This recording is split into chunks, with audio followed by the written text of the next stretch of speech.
back to our YouTube channel. I'm Gugu and I'm here with the love of my life, Kearabilwe, and we are your favorite queer couple. So today is the final episode of our love series, and what we will be unpacking are key topics which we think should be discussed before committing to a long-term relationship. It's the final week of Feb. You know, let's pull out your pens and your books. You know what they say in church. Because I'm about to give a sermon today. These are the key points. Yeah. To discuss before you commit. Disclaimer: she's turned. I know. And then also another disclaimer. Yeah. Just because we're saying these are topics you should discuss before getting into a long-term relationship does not mean we discuss them. Yeah. We're just saying it would be good for you In to hindsight. do it. Yes. In hindsight. It would have been a great idea to do so. Therefore, you should do it. Yeah. Yeah. But before we get into it, cocktail of the day. Made by who? Made by Gugu, the lady here on my right. Yes. In green. Yes. And We're both in green and the glasses are green. So today this is Tell us. tequila. About 3 shots, I don't know. Like, 3 no, shots? 3 shots, I'm lying. Oh. I think because the thing that I use is small, it makes up 1 full shot of tequila and cranberry juice, lemon juice, and ice. Ooh. And then some lemon slices to garnish. Yes. Cheers. I think let me show you guys. Yes, there you can see Cheers. it. Cheers, my love. Yeah. Oh, that tastes good. It tastes like a tequila sunrise vibe. Yes. You didn't get the reference, babe. Of that video, of that granny opens up. I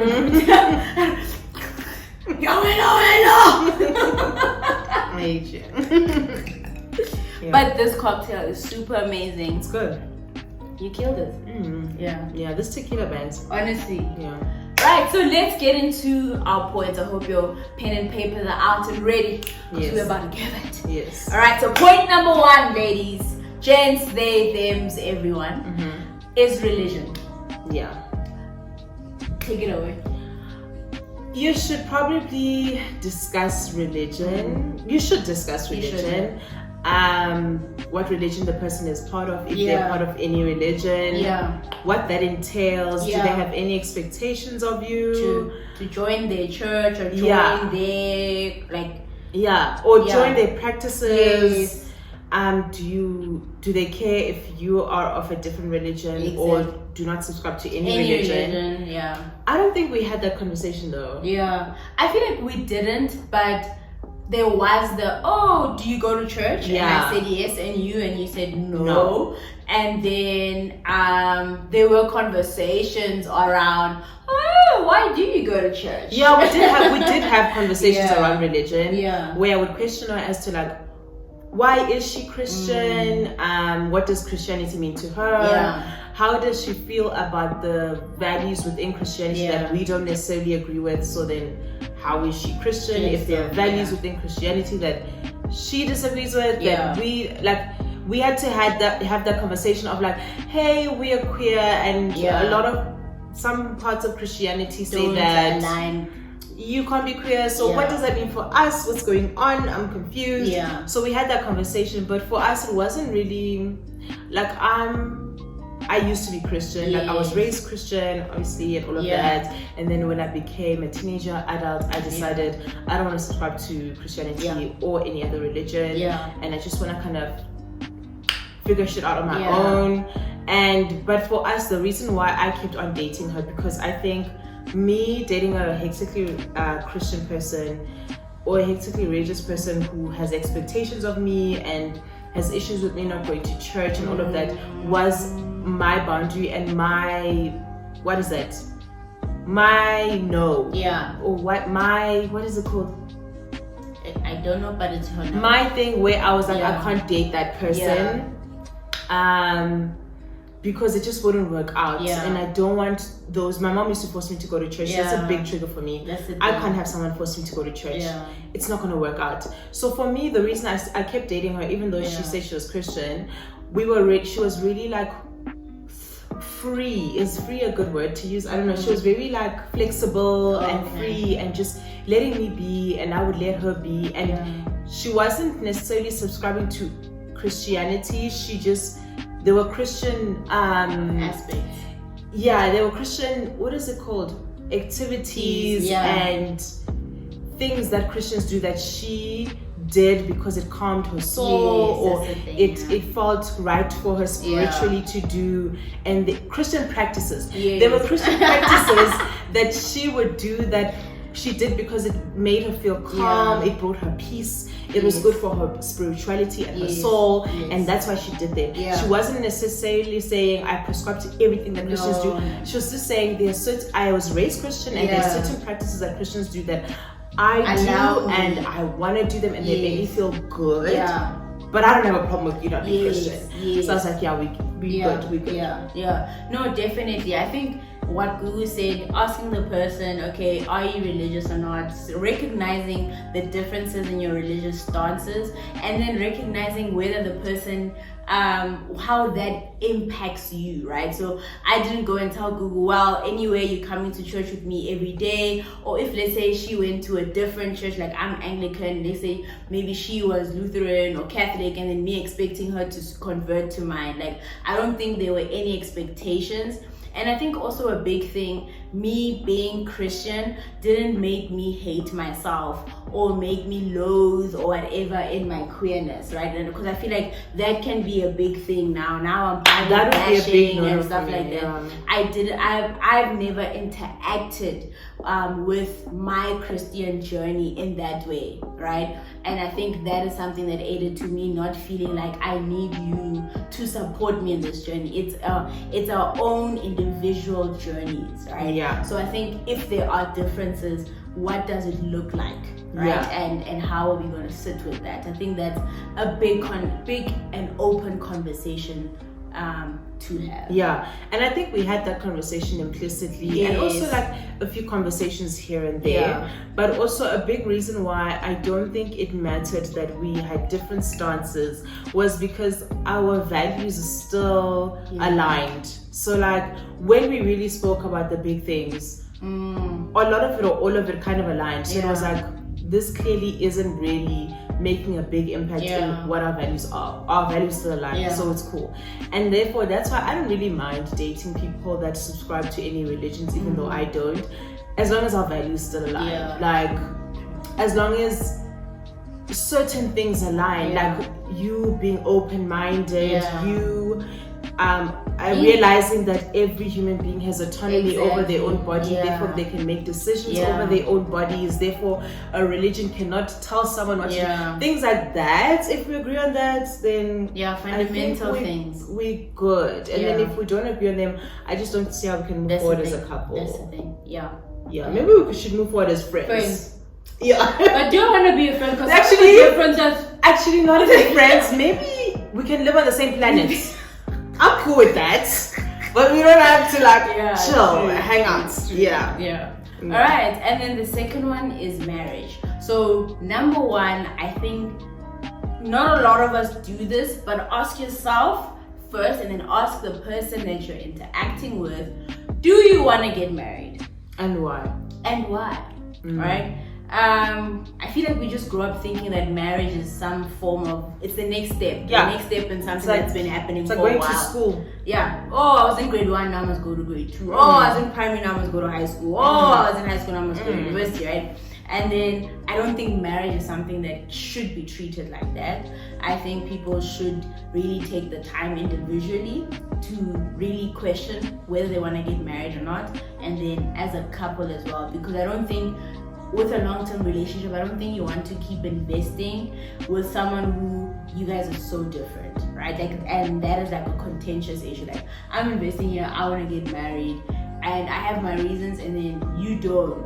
I feel like that could kind of make someone truly unhappy and resentful in the relationship. For me, this is a hot topic for me just because I'm so indifferent. Like, I'm so indifferent. And maybe that's also because I don't subscribe to any religion. And the reason why some people have really strong feelings about marriage and weddings is because of religion. And I don't have strong feelings. I'm very like, do what you feel is right for you, or do whatever you feel like. I like it. So I just feel like, I don't know. Like, therefore, I would need... I think I would be an easy person to be with in that regard. If the person's like, I really want to get married, I'd be like, sure. And then if someone is like, I don't want to do it, I'd be like, okay, let's not do it. For me. For me, it's really the why. Why? That's the why. The why is something that could sway me. Like, I feel like I'm a very easy person. Same. Right? But I really need to... Your why is what could sway me to stay true. with you. Like, why do you want to get married to?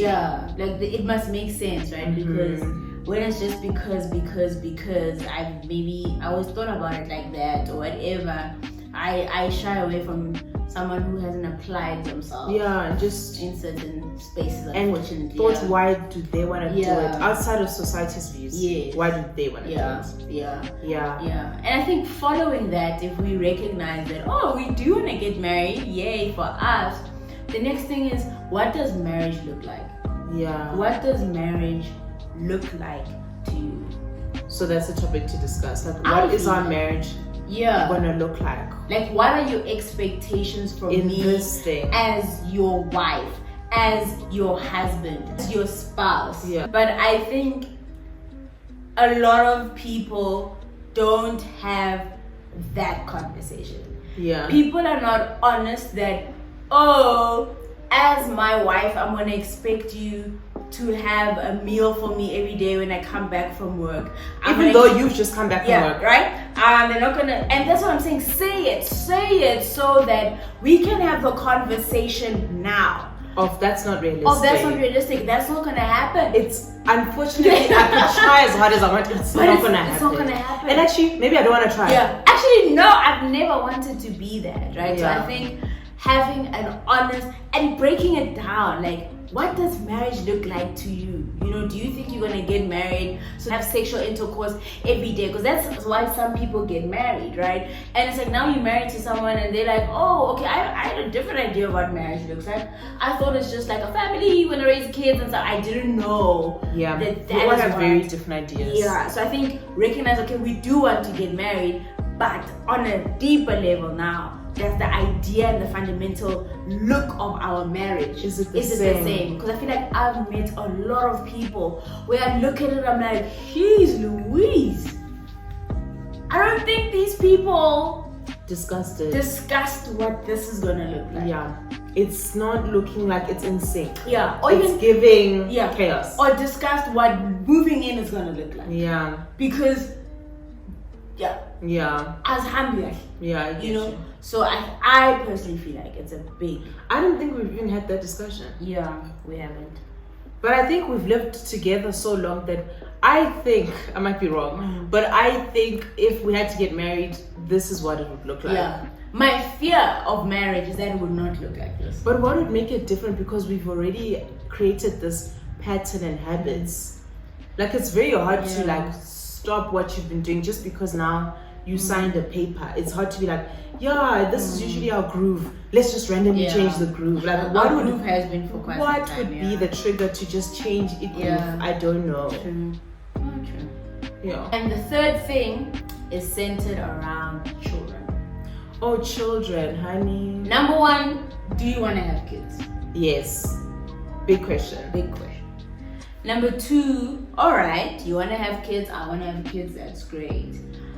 Okay, let's role play. Our kid is gay. No, before that also, before we decide on that, who's even gonna carry the kid? Yes. In our type of relationships, right? Who is going to carry the kid? And who wants to? Who's comfortable with it? And who has consented to that? You know, carrying a baby, right? And then how are we going to work through our child being homosexual, our child not being able-bodied, our child having, what did you call it? Any mental disorders or mental health issues. Yes. Like, I think you need to have those discussions. Like, if our child was queer, how would you react? And if that person's reaction is not something you agree with, then I just don't think you guys can be life partners, because how? Especially life partners who want to have kids together. Like, because how? How? Because all of these things are possible. Like, a baby is like a blank piece of paper, and you don't get to decide. As much as our parents have tried to decide on it, my parents have tried to decide, it still didn't work, because a baby is a blank piece of paper, and they'll tell you who they are and what they want to do in this world. And raising a child with someone who has these really restrictive and non-open-minded views can really be difficult, and I think it's an important conversation. Because I think what I've realized as well is looking back at like our parents, how they handled our queerness, I felt like there wasn't a unified movement. There wasn't. Everyone had their own reaction. This parent has this one goes left. It's like, usually with parents, there's one decision, because they like talk about it in the room, and then they come out, and then you think it's the same decision, but they had a whole debate. But with us, with the coming out, it was like, you can see they didn't even have time for the debate, and it was, this one said, oh my god, it's okay. So said, oh my god, no ways. What are you doing?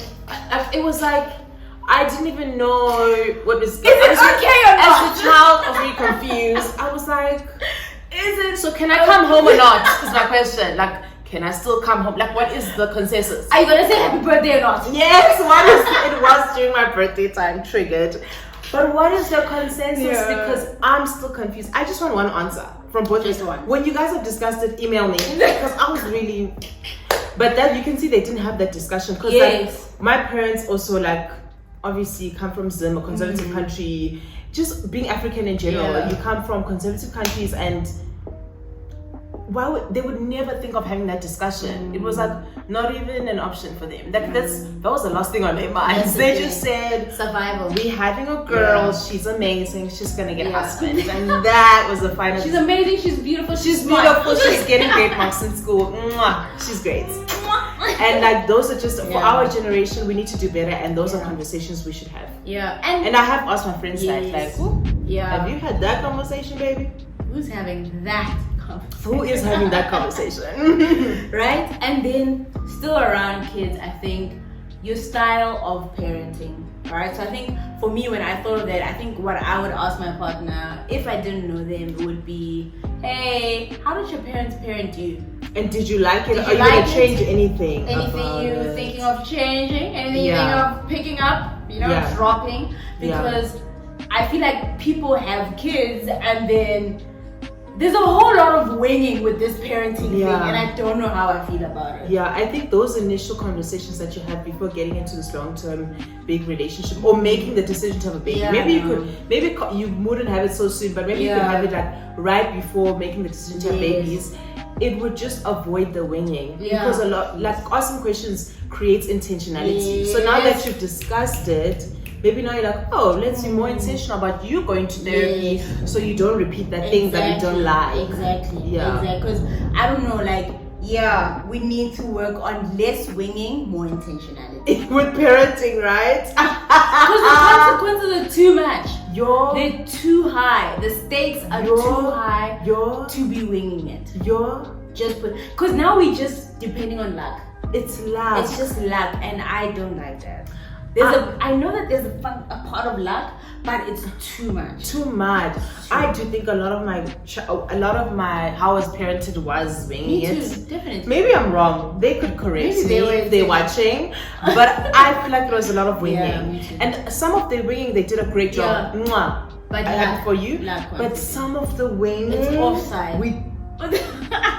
I need therapy. So so I think. And then how many kids? I think that's for me how I see whether someone is realistic and with us in the world or not. Someone just gonna come and tell me 10, I'm just like financially, also mental capacity. Are we gonna give that child what they need? Honestly, like, or those children, is each child going to get the love and support that they deserve? Because out of nowhere, I said, come onto this earth. Yeah, so that they deserve. Yeah, no. Those are big discussions. Very big, you know? And what I've realized when I watch these, Gugu knows I love dating shows. She loves dating reality shows. I'm here, you know? Because people watch. That's how I try. Tell them which ones you watch, so maybe they can also watch them. Okay, so I watch, I kind of watch that one. It's Ready for Love. Ready for Love. Love that because there's like black people, and then Love and Marriage Huntsville. Yes, Love and Marriage. Love. And then as well as Love Island, if that one counts. Yeah, no one doesn't really have black. That's just trash TV. It's entertainment. Right? But the reason I watch them is because I like tracking. Oh, Love is Blind as well. I love tracking where society is, right? Because those people, for me, it's a subset, you know, I did stats, it's a subset of individuals that we can track and then we can watch and monitor. Yeah. Right? So the things that they say, I'm like, okay, it feels like it's representative of a majority of people. Yeah. And what I can tell you, conversations are surface level. Yeah. People don't rebuttal. I think that's one thing that you can say, oh, why do you like about, what made you stay with Gugu, is because she was the first person when I had a conversation with her. She didn't treat me as if like I was the best person. I love know you it forever. Know it all. No, she told me I don't agree with that, or this is my point of view. Or, like I felt like, ooh, here we are, we're sparring, but we're going towards somewhere. And I feel like people have these conversations, but they don't actually have them. Like, actually, it's very surface level. Actually, I'm not telling you that I agree with you, but I'm gonna tell the confessionals, and I just don't understand that. Can I just say though? Yeah. When you said people don't rebuttal, I can say there's a reason. I feel like I've dated men, and my thing when I was dating men, I think they were boys at the time. I don't even call them men because I was younger. Boys. Yeah. When I dated boys, men, whatever, there's a certain level of comfortability and safety that you need to feel to rebuttal. And I'm a rebuttal personality. Like, I will rebuttal anybody. Yeah. But there's some people where I just ghost you. Yeah. Like, you'll just say one problematic thing and I'm like, ooh, ghost, done. Yeah. Just because, like, sometimes with men, you don't feel like there's a safe space where I can really say, I don't agree with that. Don't agree with that. Or you can just see the person's not willing to learn. I'm not gonna spend like 3 hours like teaching you things that you should know. 1, 2, you're not even open to learning them. I'd rather spend 3 hours on someone who's open to learning. And that's when I just ghost. Yeah. And like, like sometimes I didn't feel safe around him. So I just would ghost. Done with you. And then with you, I just felt like I felt comfortable. Yeah. Not all men, obviously, that I did, but I'm saying with certain, I'm just remembering certain people that ghosted. I was like, oh, I don't want to. Comment down below if she ghosted you. What on? They won't be here watching. They still saw jokes. But with you or with people, I know a lot of people in my life, like family, siblings, whatever. I just feel safer to be like, I disagree with you and this is why. And I think I've seen it on all of these dating shows, like some women don't feel safe enough to argue with these men, and they just ghost them, or they just stop talking to you. Like, child, I'm not going to argue with a grown man with a beard. Not a beard. A beard when you're arguing about elementary school stuff. Stop it. Yeah, true. Yeah. Okay, that's fair. That's fair. Maybe one. Yeah, that's possibly one. But people should still have deep conversations, as you're saying. I still think it's necessary. Ask the question, so you know what someone's stance is. I think don't be scared to ask a question. Agreed. That's me. That's me. And even people on the masculine side, ask the question. You know, I think sometimes we don't talk about it, but masculine people, you're just there, you're just so grateful. You told, you just want to make sure you're being a gentle lady or gentleman. You don't want to be stepping on toes. You don't want to come across the toes. But actually ask the question. Respectfully ask the question of how my sister or or whoever, I'm seeing this. You know, I think everyone should ask the question so that you're not wasting your time. Absolutely. Unless then you're like, oh, okay, this is vibes, you move it to that, but don't. Or you're like, oh, let me just end it. Exactly. All right. So the next one is finances. I don't like talking about finances, but I get that they're important because we live in a world, a capitalist world where money matters. So. Money is something she used to buy. Literally, that's the saying. Money is not a saying because that's what money means. That's so weird. You know, we're South African, we describe it. Exactly. But with finances, I think the big thing, if you guys are going to move in together, even before, let's talk about who's covering what, right? So that allows you to be realistic. Where are we looking to stay, right? Who's going to cover small things? Who's going to cover the Wi-Fi? Who's going to cover the cleaning person if we're getting a cleaning person? Who, in terms of groceries, how does that work? Where do you shop for your groceries, right? Yeah. Because I don't want to change too much, right? I want to, it needs to make sense. Or now I'm forced to buy expensive groceries. When I'm used to here. I can pay and you're forcing me. Yes. Do you budget? Do you invest? What are your expenses? And to those who are comfortable, what are your incomes? What's your debt? I think I would rather know your debt over how much you're earning. Because I would rather know both, please. Yes, for my sake. But I think those are the questions that I would like to know. Not at the same time, I won't bombard you. Yeah, as it goes along. Also, depending on the comfortability. Yes. I don't think first date asks me definitely not. Really invasive questions. No. You're bothering me. Not with finances. I think with finances, even second year. I think second year. Especially if you live apart. I don't need to know your finances because they're not affecting me too much. Exactly. So second year of dating. Yeah. Second year of dating actually seems kind of chilled. I've chilled with you for a year, and then you can start asking me. But I think, as I said before, you move in with someone. Maybe before it's going to start affecting you. Then start asking. Oh my gosh, I love your Benz, but I know you work as no. That's so deep. What kind of question is that? Just what not important for me? Then that's an answer. Business. I gotta thank you. Please, man.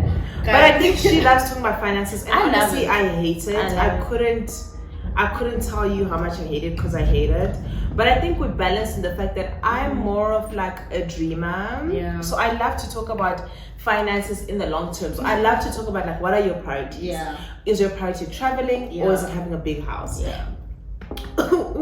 Is your priority having expensive furniture or an expensive car versus experiences? Like I want to know those things. Yes, obviously I should know the micro things too, like the day-to-day, like which grocery store do you frequent, but I also want to know the big long-term things. Like with this person, I know we're building, but are we building towards traveling the world or we're building towards a big house? Because I personally want to travel the world. So if I'm with someone whose priority is getting a mansion, I'm going to be stressed.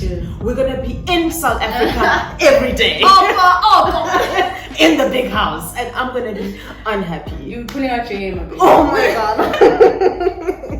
Okay, that's true. I like that. I think we balance each other that way. I like that as well. And I think also like the finance chat, as Gugu said, allows you to see whether you guys are aligned in where your money goes to, right? Not only how much you get, but where your money goes to, right? So now you want to hit up a nice restaurant and you find that the person that you're with doesn't believe or doesn't like expensive restaurants. You see, and they're like, takeout is only KFC, it's McDonald's. I would rather buy a nice couch or whatever, I don't know.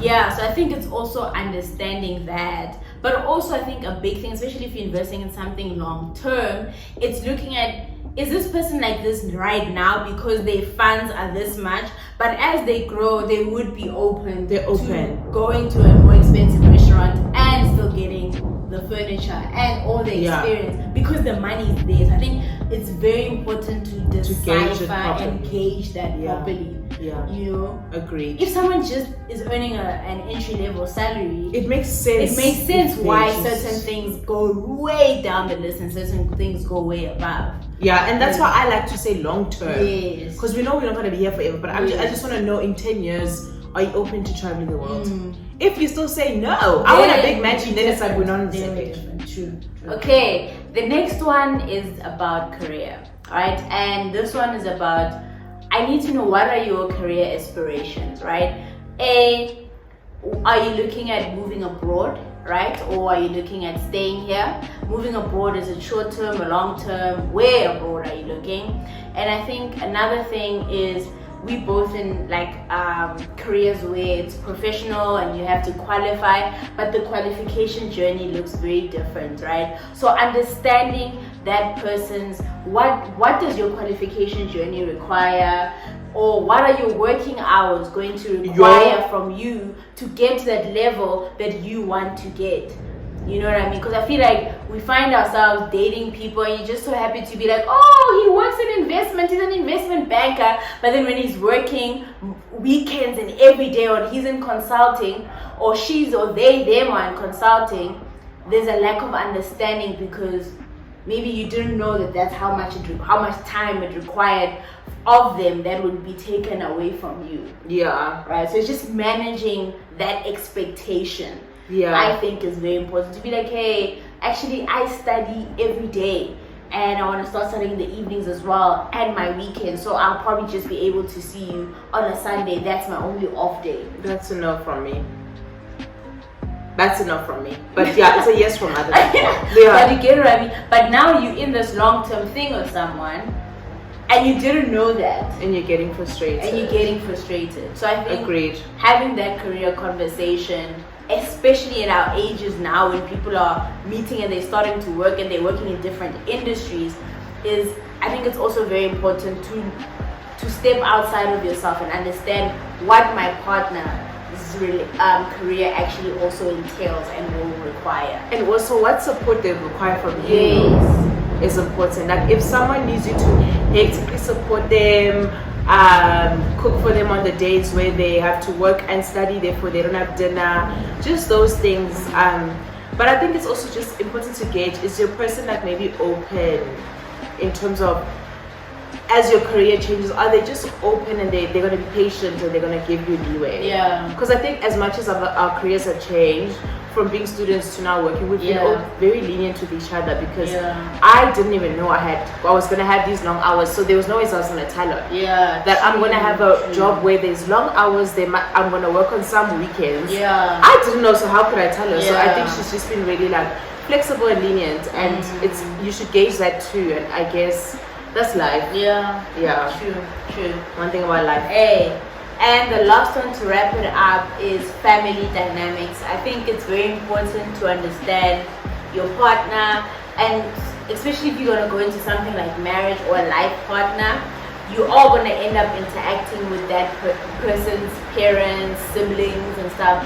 So understanding the dynamics, understanding any expectations that person feels like their family would have on you. And them allowing you to know way in advance, right? Or them dealing with your response to it in a manner that protects you and protects your love. I think family is a big one. Family is a very complicated one because like from the time you meet your partner and to the time of like during the relationship, when it's after like a lot of years, there's a big change in their dynamics with their family as well. So there's a constant changing and things that you learn, but then they don't stay the same. So I think it's just like, I think it goes back to your partner working on themselves. So even if they have really hectic, like dysfunctional families, if you see that your partner's working on themselves, you'll know that even when you guys are in a long-term relationship, they'll set boundaries, and that family won't have such a big impact on your guys' lives and your decisions. So I think it's just also a thing of, are you with a partner that has worked on themselves more than is their family dynamic healthy? I think you can be with someone who has an unhealthy family dynamic, but you know that they have really like worked on their boundaries and their self-love and self-awareness, that they won't let it affect you or them. They want to let it affect them in a negative way, but they'll also protect you, as she said. But I think it's more that person's reaction to things, because guys, families are really dysfunctional out there. It's a lot. So only dating people who have healthy family dynamics, you're gonna find two people in the world. I'm sorry. True. No, I agree with that. So I think the point of this video is really centered to encourage conversations to happen, and B, for all of the parties in the conversation to be honest. I know being honest is difficult, you know. You're scared. It requires vulnerability. You're scared that, oof, I know exactly what my family could expect from you. I know you, and I know you're not gonna do it. So I'm scared. I know you're not gonna like it. I'm scared, you know, that me and you might not be able to continue this, right? Yeah. So I think and also recognizing these conversations. It's not a one-time conversation, right? You can come and tell me today that my family expects this from you. I should respond, and it's a back and forth, right? And because for years we also change. So yeah. I think it's just about saying, have the conversation. Yeah. Be kind with yourself. Be kind with your partner. You know. Yeah. And I always say, I would rather know than not know. Sure. That's me. I think a lot of these conversations just require you to also have grace. Be patient with your partner, be kind to them, give them a safe space, do not be judgmental. Yeah. Because when you feel judged, honestly, your vulnerability just closes up and you're like, I'm never going to be vulnerable again. And a lot of these conversations require vulnerability. So I just think some of these conversations we've had way into the relationship. Yeah.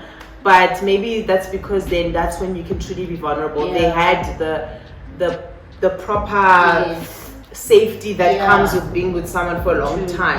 True. So I just think, please consider having the conversations. That's basically the gist. Yeah. No. And in the comment section down below, tell us if we've missed any key conversations that you guys think that people should have. Tell us, have you had these conversations? How did it work out for you? Yeah. Right? And that's it from us. We hope you enjoyed the love series. Hope you enjoyed your February as well. Yes, and I hope you guys enjoyed your Valentine's Day gifts and everything like that. If you got any. True. But from us, your favorite queer couple, have a great one. Stay loved. And see you in the next video. Yes. Bye.